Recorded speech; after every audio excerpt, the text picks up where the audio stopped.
And so the courier who had cheated death in the cemetery outside Goodsprings cheated death once again, and the Mojave Wasteland was forever changed. The new California Republic celebrated its second victory at Hoover Dam, establishing definitive control over the entire Mojave Wasteland. Soon after, they negotiated terms to annex the Strip, Freeside, and many surrounding communities.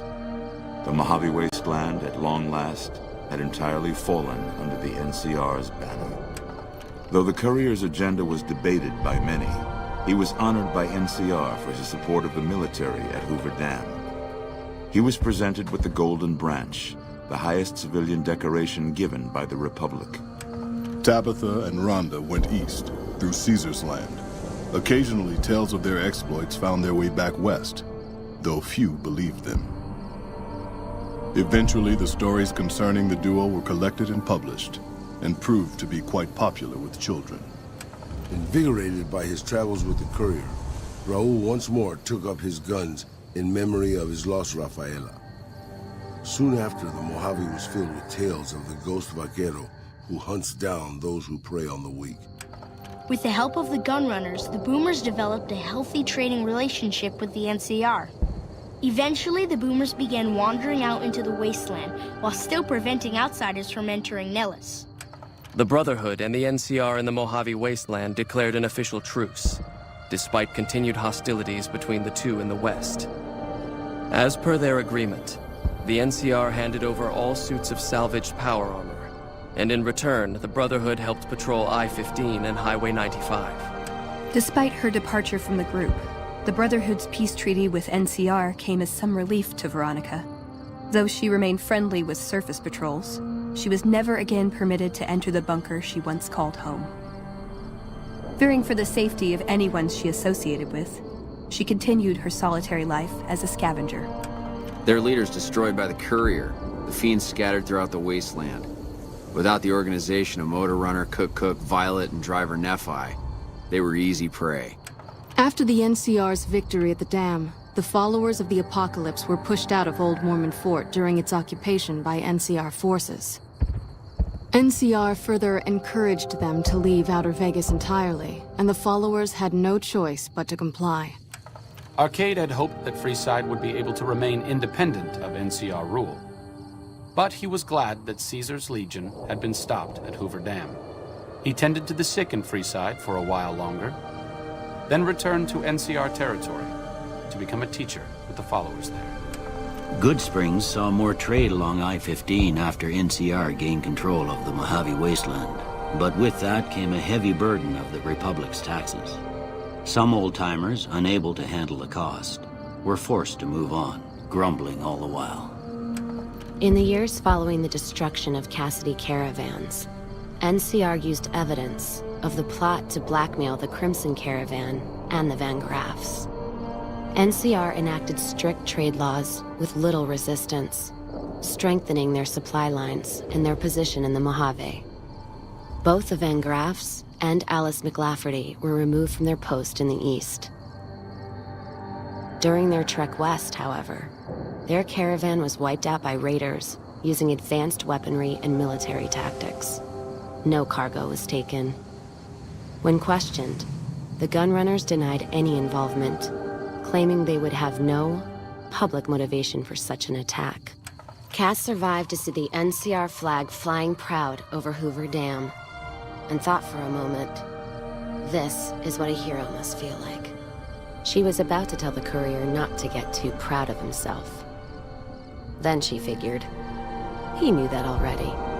That night, Cass kicked in the door of his room to celebrate, only to find the man on the bed was an NCR soldier whose barracks had been destroyed.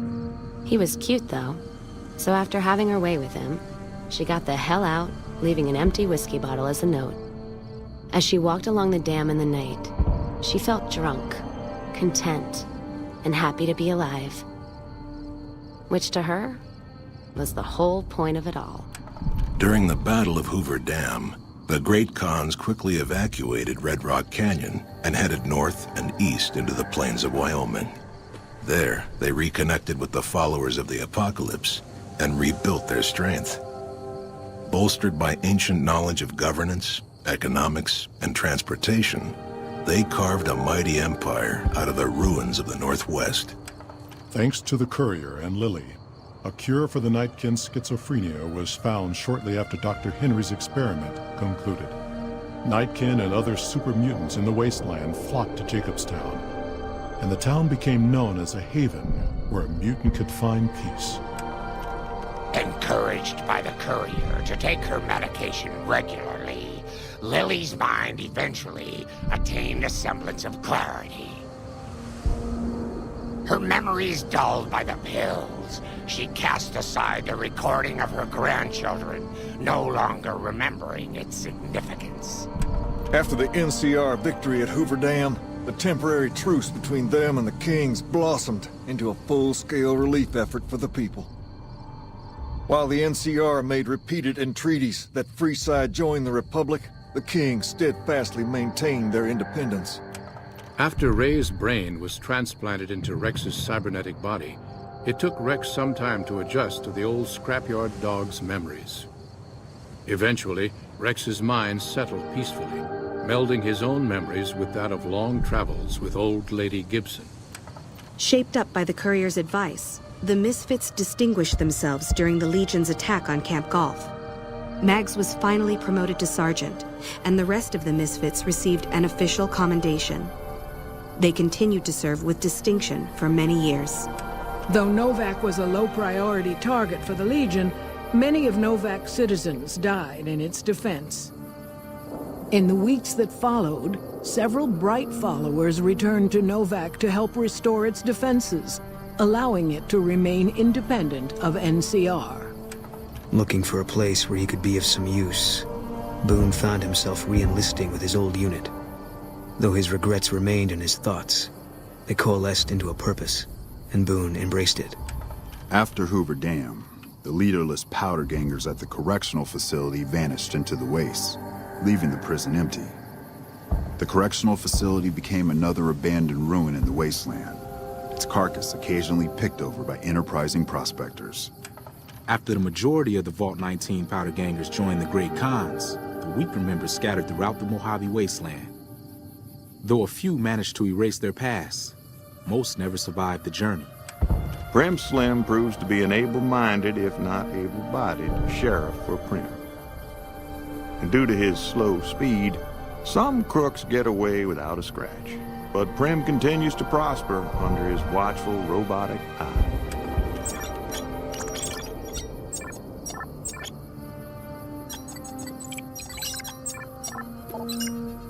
Although they performed admirably during NCR's defense of Hoover Dam, the Rangers fell into decline soon after. With Hanlon's plot against the occupation exposed, and Oliver hailed as the NCR's new war hero, many Rangers were greeted coldly on their return home. Few openly blamed the Rangers for Hanlon's treachery, but public and political support for the organization quickly dwindled. After their bold arrival at Hoover Dam, the remnants disappeared as quickly as they came. Legends of their power spread throughout the Southwest, a reminder of why people once feared the sight of vertibirds in the sky.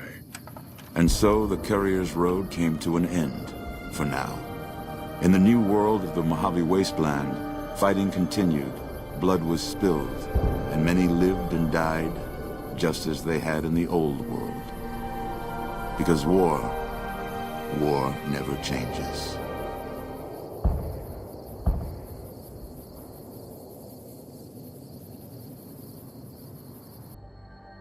And so it was that the conflict between the New Canaanites and the Whitelegs was finally resolved.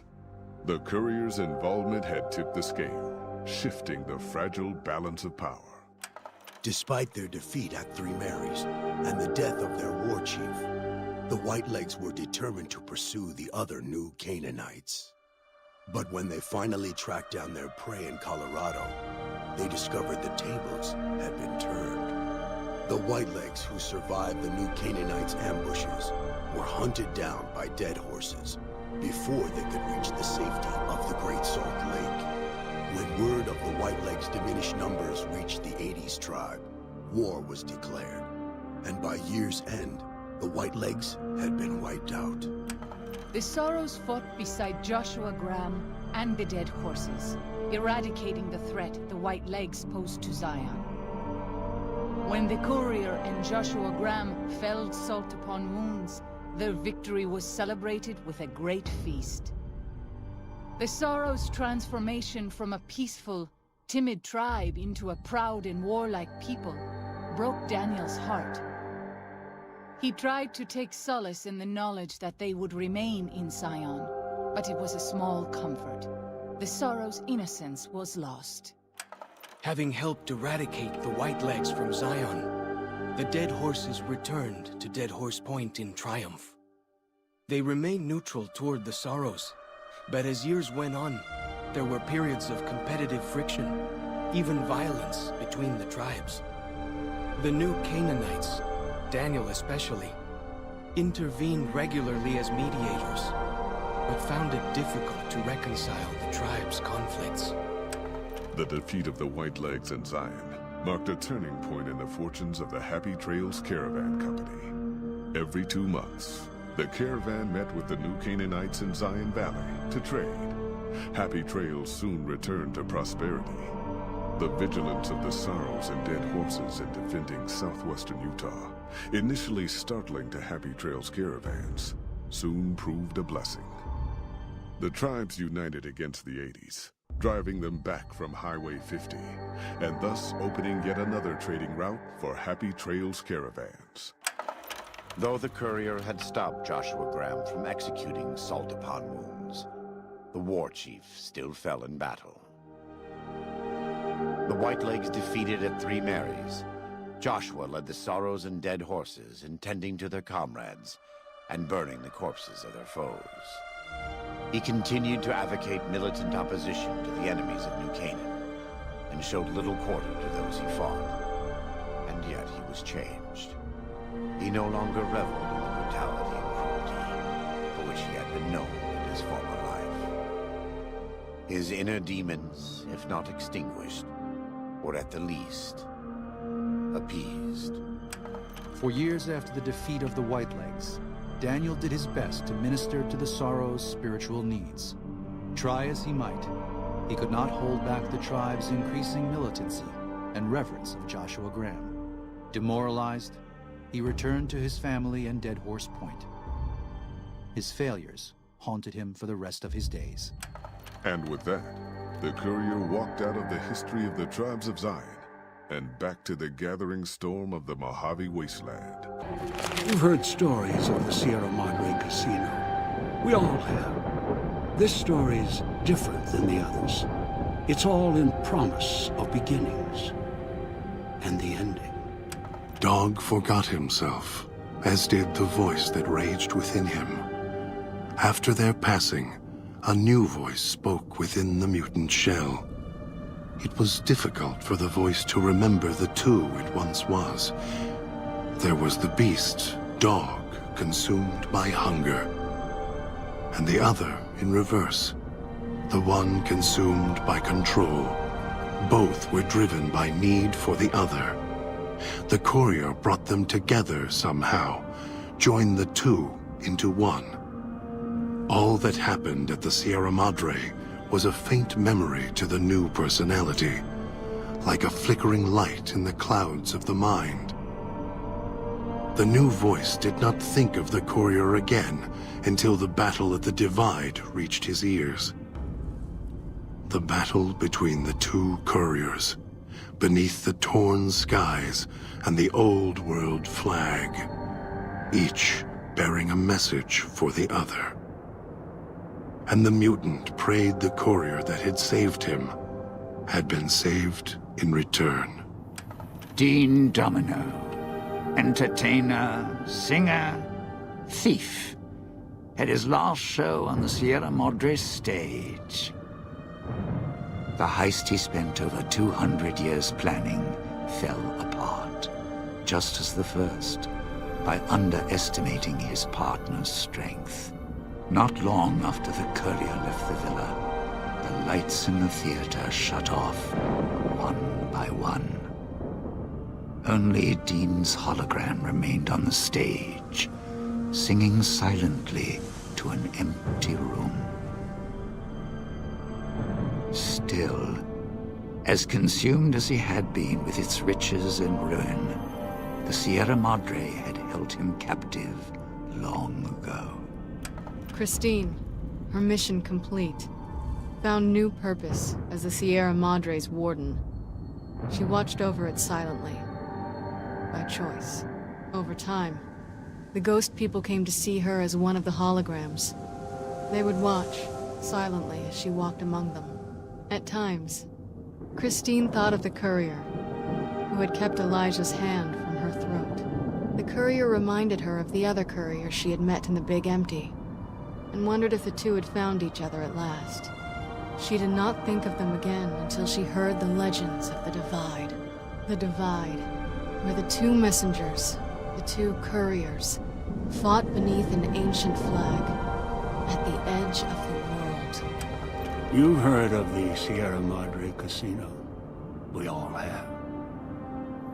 The legend, the curses. Some foolishness about it lying in the middle of a city of dead. A city of ghosts. Buried beneath a blood-red cloud.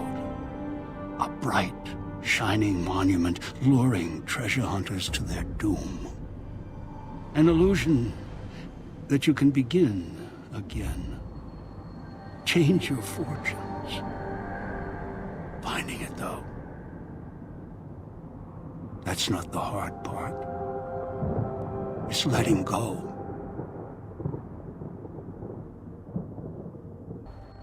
As it had been in the years before the Great War, Big Mountain, the Big Empty, became home to one of the most powerful minds of the 23rd century.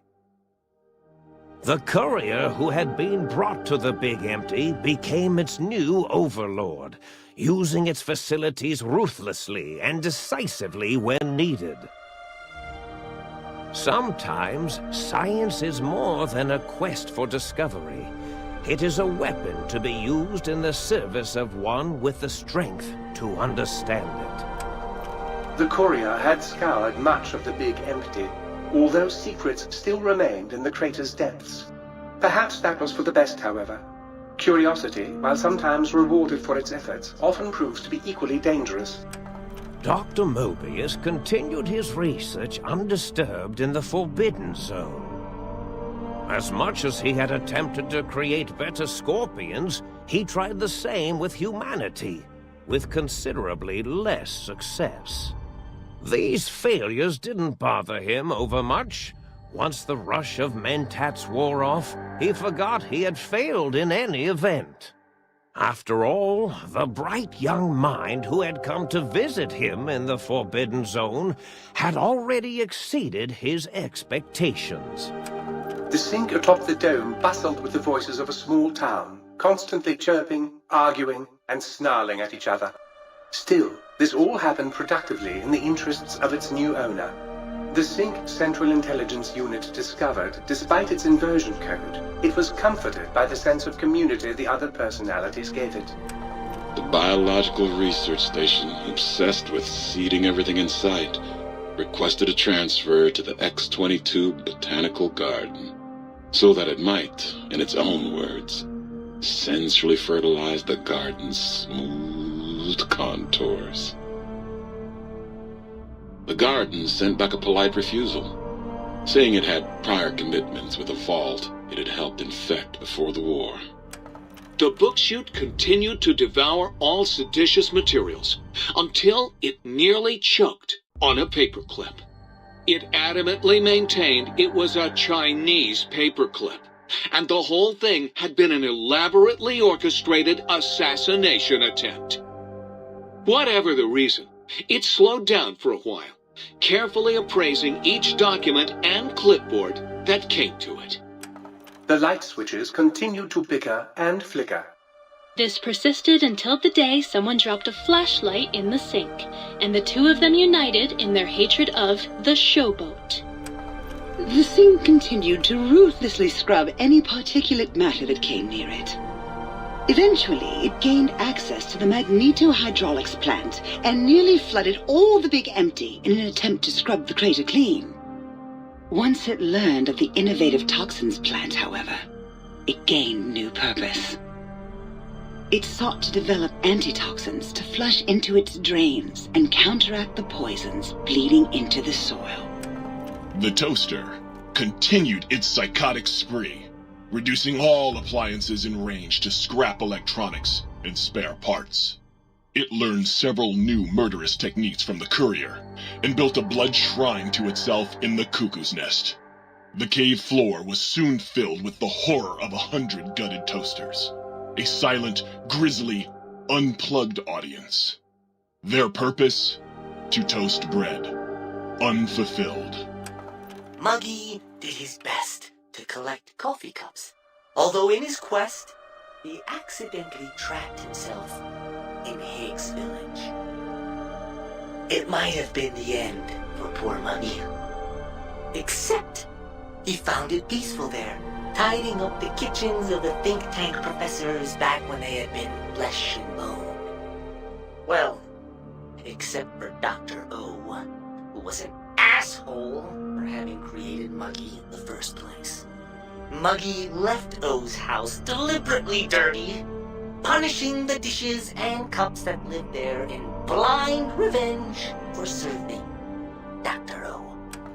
Blind old Jefferson, with sounds the courier brought him, created a symphonic counter-frequency that saved Big Mountain from sonic invasion in 2910. If you didn't hear about it, good. It was rumored by the other personalities that he had a brief fling with the light switches. Although he forgot their names much too often and was soon left in the dark as punishment. Autodoc, always gentle and methodical, kept sewing up the courier in all the right places when the skin split open from repeated wear and tear. The Autodoc was just glad to have purpose again. It heard its simpler brothers and sisters who got shipped to the Sierra Madre were bored out of their skulls in that toxic, dead city. In time, the Autodoc found a way to deactivate the Y-17 trauma harnesses, releasing the corpses they had held prisoner for almost 200 years. As the courier ran through the X-8 facility multiple times, the computers analyzed the test subject's movements.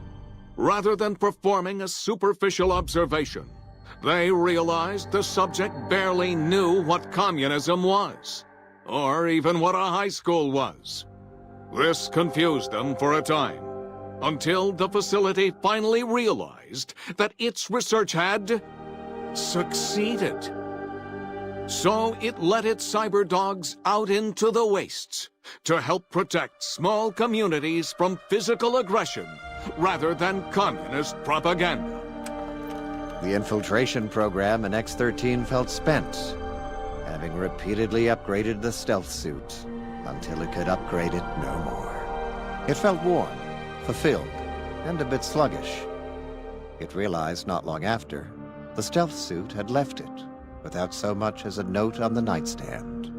So the infiltration program sent out robo-brains into the wastes, looking for its wayward technology.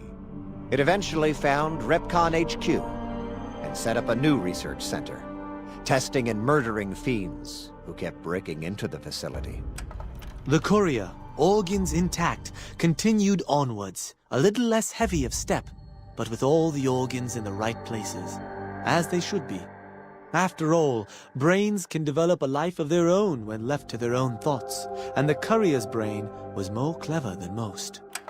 Dr. Klein and the think tank remained alive, unaware of the world outside. They looped through their daily routine, none the wiser about the world beyond, although perhaps wiser was the wrong word. The world outside belonged to the courier, and if anyone would shape it, well, the courier had already called dibs. There is an expression in the wasteland, old world blues. It refers to those so obsessed with the past they can't see the present, much less the future, for what it is. They stare into the what was, eyes like pilot lights, guttering and spent, as the realities of their world continue on around them. Science is a long, steady progression into the future. What may seem a sudden event often isn't felt for years, even centuries to come. The Big Empty lived up to its name. A hollow crater of failures of a past era. A last sad statement of the old world. In the time following the Second Battle of Hoover Dam, Old World Blues became more than a catchphrase. It became a reality, a withering form of nostalgia for times long past. It can be easy to see science as evil, technology unchecked as the source of all ills, all misfortunes. With the courier at the helm, it was all this and more. Old world blues, new world misery. The two became one in the courier's shadow. We could say more, but the stories in the Big Empty speak for themselves. Now armed with the transportal Ponder, the courier could return to the dome at any time and crack open the secrets of the Big Empty one by one. The Sink sat vigilant, waiting for its master to return, shoes covered in Mojave dust. Only one road yet remained, and it was one the courier had to walk alone.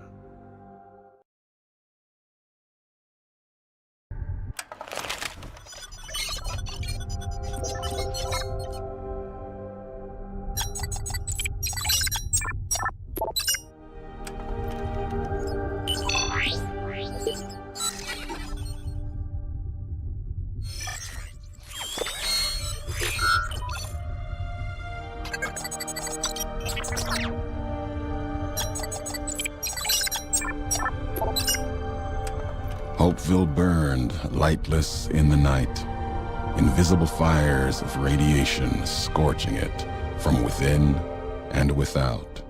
It is said a man still walked its streets with a tattered jacket, an old world flag etched on the back.